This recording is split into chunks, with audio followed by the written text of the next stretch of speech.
García Smith, soy del grupo número 8 y vine a hablar sobre las generalidades del tejido óseo y estructura general de los huesos.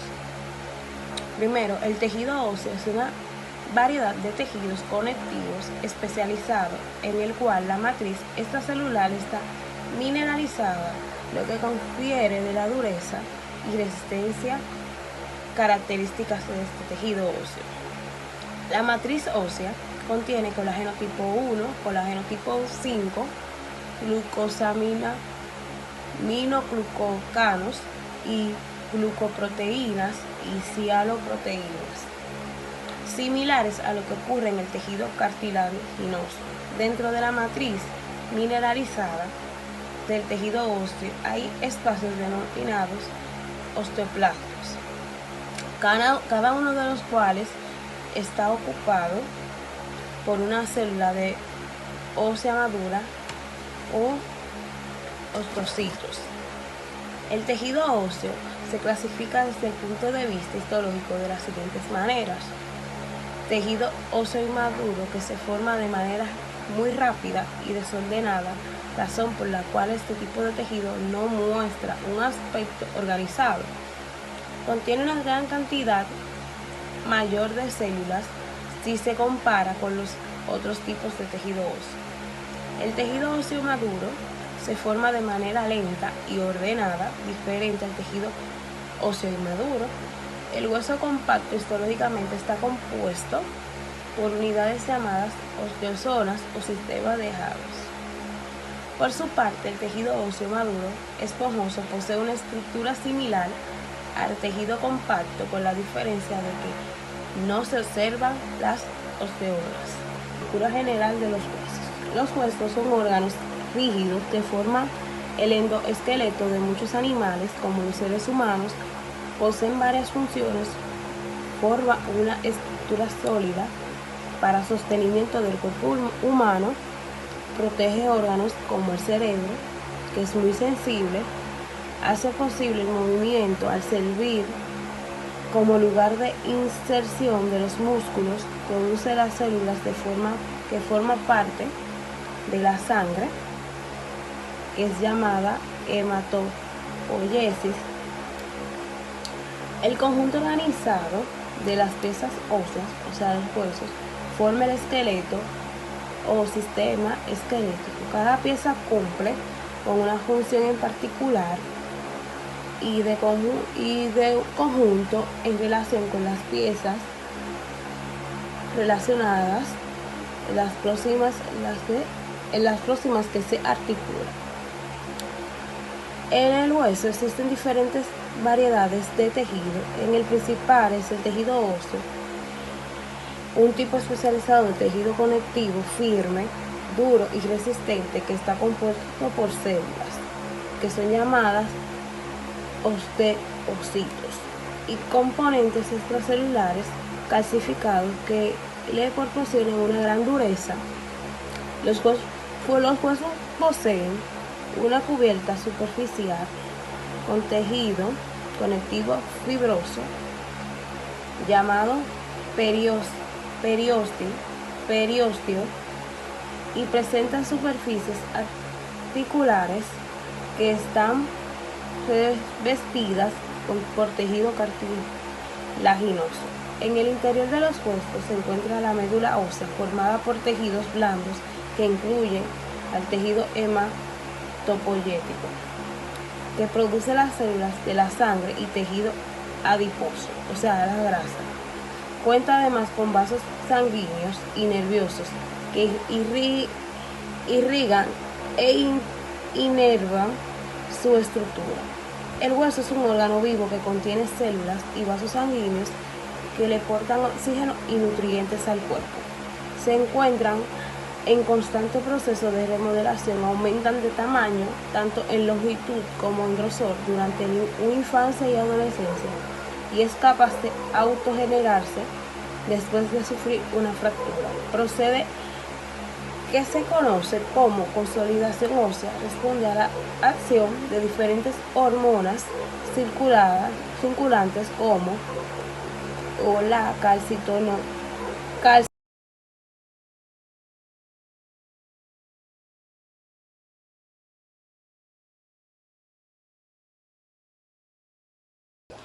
Mi nombre es Lizana de Jesús García, matrícula 148-2247. Yo le estaré hablando acerca de los tipos de tejido óseo y células del tejido óseo. Bien, los tipos de tejido óseo se clasifican en dos: el hueso maduro y el hueso inmaduro.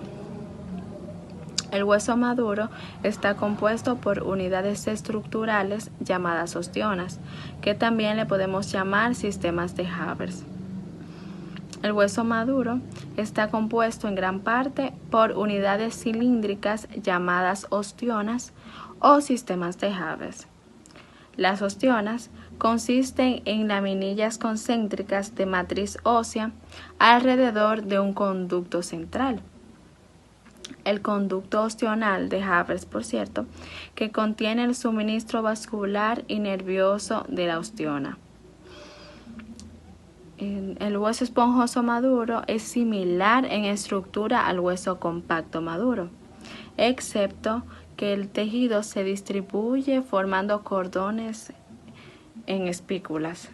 En el tejido óseo están presentes abundantes espacios medulares de intercomunicaciones de diversos tamaños. La matriz del hueso es laminillar. La irrigación sanguínea de la diáfisis de los huesos largos está dada principalmente por arterias que entran en la cavidad medular a través del foramen nutricio. La irrigación sanguínea del tejido óseo es esencialmente centrífuga. Bien, seguimos con el hueso inmaduro. El tejido óseo que se forma primero en el esqueleto de un feto en desarrollo se llama hueso inmaduro. Difiere del hueso maduro en varios aspectos, los cuales voy a mencionar. El hueso inmaduro no exhibe aspecto laminillar organizado por la disposición de sus fibras colágenas. Esta variedad ósea se denomina no laminillar. El hueso no laminillar también se conoce como hueso entretejido o hueso fasciculado, debido a la disposición entrelazadas de las fibras colágenas. El hueso inmaduro contiene una cantidad relativamente mayor de células por unidad de volumen que el hueso maduro. Las células del hueso inmaduro tienen la tendencia a distribuirse en forma aleatoria, mientras que en el hueso maduro las células se orientan con su eje mayor paralelo a las laminillas. La matriz del hueso inmaduro posee más sustancias fundamental que la del hueso maduro. La matriz del tejido óseo inmaduro se tiñe mejor con la hematocilina, mientras que la matriz del hueso maduro se tiñe más intensamente con la eosina. Vamos con las células del tejido óseo. Las células osteoprogenitoras se derivan de la célula madre mesenquimatosa. La osteogénesis es el proceso de formación del hueso nuevo, lo cual es esencial para que la función sea normal. Se requiere una población de células osteoprogenitoras renovables, que son células precursoras de osteoblastos, que son sensibles a los estímulos moleculares, que las transforman en células transformadoras del tejido óseo. La célula osteoprogenitora es una célula en reposo que puede transformarse en un osteoblasto y secretar matriz ósea. Osteoblasto. El osteoblasto es la célula formada o formadora de hueso diferenciada que secreta la matriz ósea. Al igual que sus parientes cercanos, el fibroblasto y el condroblasto, el osteoblasto es una célula secretora versátil que conserva la capacidad de dividirse. Osteocito. El osteocito es la célula ósea madura y está rodeada por la matriz ósea que secretó previamente como osteoblasto. Una vez que el osteoblasto queda totalmente rodeado por el osteoide o matriz ósea, cambia su nombre a osteocito. Los osteocitos son células metabólicamente activas y multifuncionales que corresponden a las fuerzas mecánicas aplicadas al hueso. Los osteocitos aparecen en estados funcionales diferentes durante el remodelado osteocítico de su microambiente perilagunar y pericanalicular. Células de revestimiento óseo. Las células del revestimiento óseo derivan de los osteoblastos y tapizan el tejido óseo que nos está remodelando. Los osteoclastos, la función del osteoclasto es la resorción ósea. Los osteoclastos o células multinucleadas grandes que aparecen en los sitios donde ocurre la resorción ósea están apoyados directamente sobre la superficie ósea en proceso de resorción. Los osteoclastos derivan de la función de las células progenitoras hematopoyéticas mononucleares bajo el efecto de múltiples citocinas. Los osteoclastos de formación recientes sufren un proceso de activación para convertirse en células capaces de realizar la resorción ósea. Los osteoclastos reciben el tejido óseo, absorben el tejido óseo mediante la liberación de progenitores en lisosómicas en microambientes del espacio extracelular. Hasta aquí mi exposición y los dejaré con mis demás compañeros.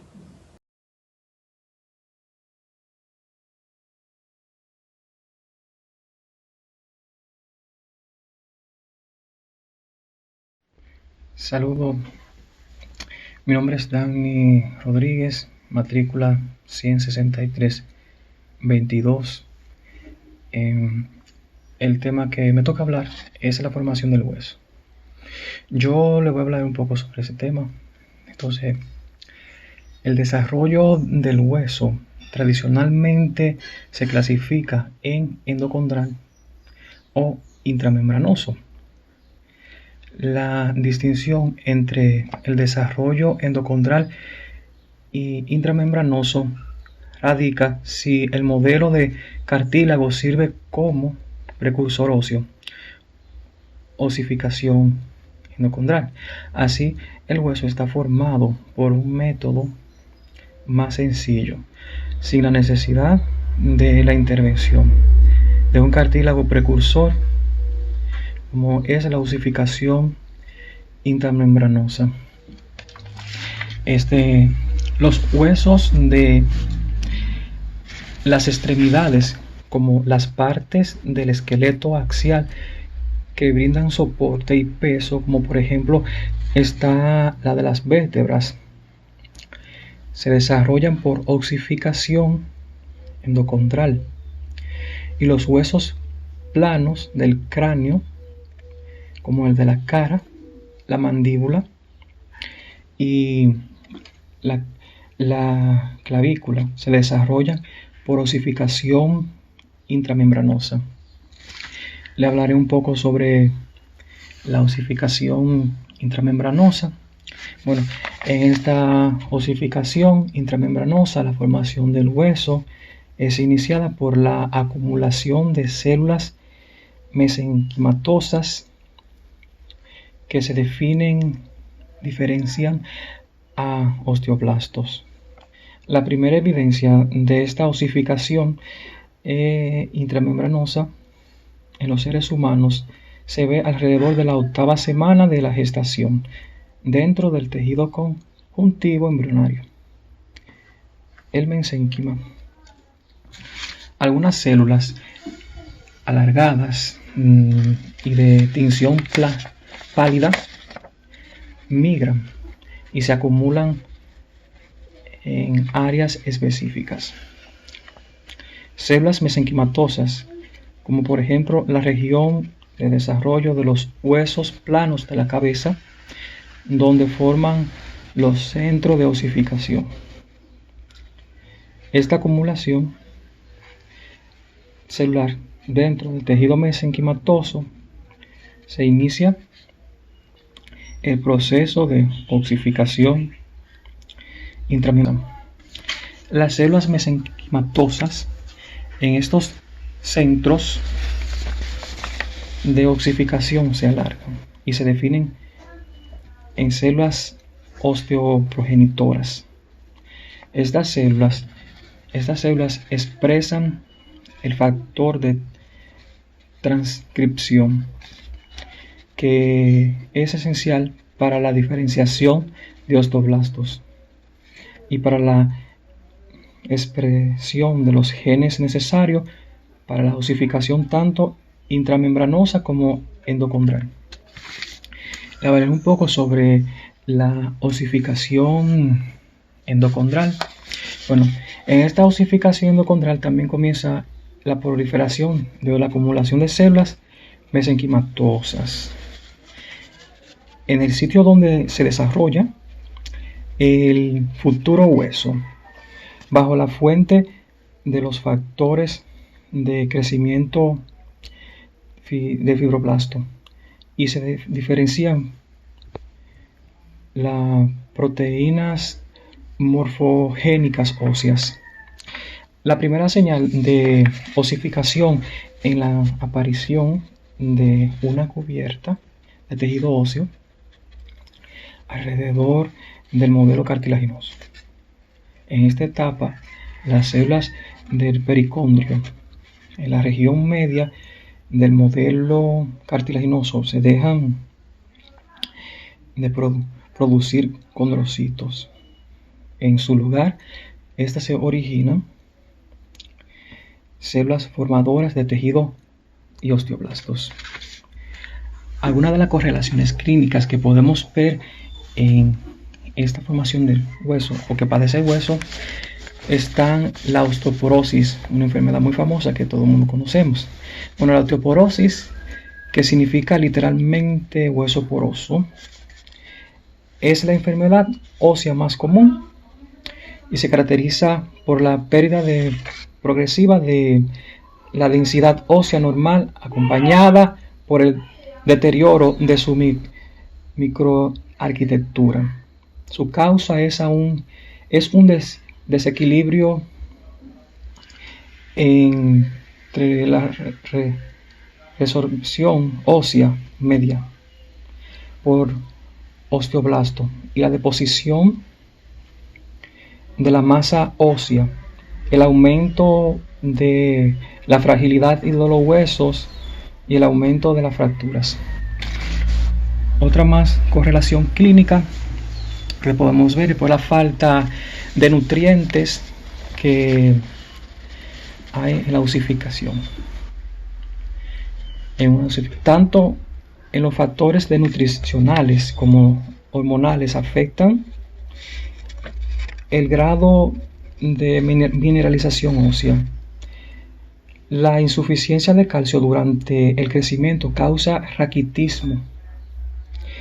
Es un trastorno en que la matriz ósea no se calcifica normalmente. El requisito puede ser la consecuencia de cantidades insuficientes de calcio en la dieta o la falta de vitamina D, una prohormona esteroidea. La vitamina D es una prohormona esteroidea y es necesario para la absorción de calcio en el intestino. Mi segundo tema que me toca para exponer es la mineralización biológica y vesicular matriciales. La mineralización es un fenómeno extracelular regulado por células. La mineralización se lleva a cabo en la matriz extracelular del hueso y del cartílago y en la matriz de todas estas estructuras excepto el esmalte. Contiene fibras y colágenos y sustancia fundamental. En el esmalte, la mineralización se produce dentro de la matriz extracelular, secretando por el órgano del esmalte. A pesar de la localización extracelular de la mineralización biológica y del hecho de que los factores físico-químicos son fundamentales para el proceso, la mineralización biológica es un fenómeno que es regulado por las células. Entonces, la mineralización comprende la liberación de vesículas matriciales hacia la matriz ósea. En los sitios donde se inicia la mineralización óseo, cartílago y dentina y cemento, la concentración local de iones de dióxido, carbono y fosfato en la matriz deben exceder el nivel umbral normal. Varios acontecimientos son responsables de esta mineralización, como le voy a mencionar algunos. El primero es que la fijación del dióxido de carbono extracelular por la osteocalcina y otras cialoproteínas crean una concentración local alta de este ion. El segundo, la concentración alta de dióxido de carbono estimula los osteoblastos para la creación de fosfatasa alcalina, que aumentan la concentración local de este iones de potasio, de fosfato. En esta etapa de concentración extracelular altas de dióxido de carbono y fosfato, los osteoblastos liberan pequeñas vesículas matriciales de entre 50 a 200 nanómetros de diámetro hacia la matriz ósea. Las vesículas matriciales que acumulan dióxido de carbono y escinden iones de fosfato causan un aumento del punto isoeléctrico local, lo cual produce la cristalización del dióxido de carbono potasio en las dióxido de carbono fosfato en las vesículas matriciales circundantes. Entonces, nos quiere decir que las vesículas matriciales derivadas de los osteoblastos son los factores esenciales que controlan el sitio donde se inicia el depósito del mineral en el ostoide. Muchas gracias, hasta aquí es mi exposición. Sigamos con la siguiente compañera.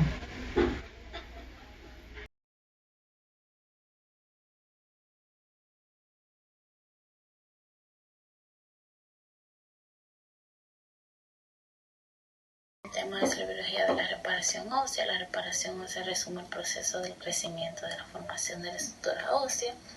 Primero se forma el hueso fibral tosco o hueso reticular, caracterizado de la vida prenatal y postnatal inicial, y luego se elimina cuando se delimita el hueso laminar adulto. El hueso puede repararse a sí mismo después de una lesión, ya sea por un proceso de curación ósea directa primaria o indirecta secundaria. La reparación de la fractura ósea puede ocurrir en dos procesos: la curación del hueso en formación directa o indirecta. La curación ósea directa primaria se produce cuando el hueso fracturado se estabiliza quirúrgicamente con placas de compresión y se restringe por completo el movimiento entre los fragmentos fracturados del hueso.